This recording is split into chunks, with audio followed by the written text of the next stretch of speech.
धनुष तो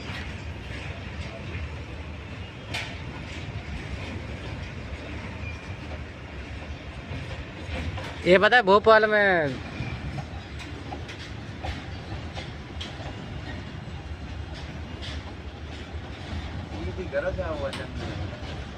अब वो तो मैदान नहीं है ना।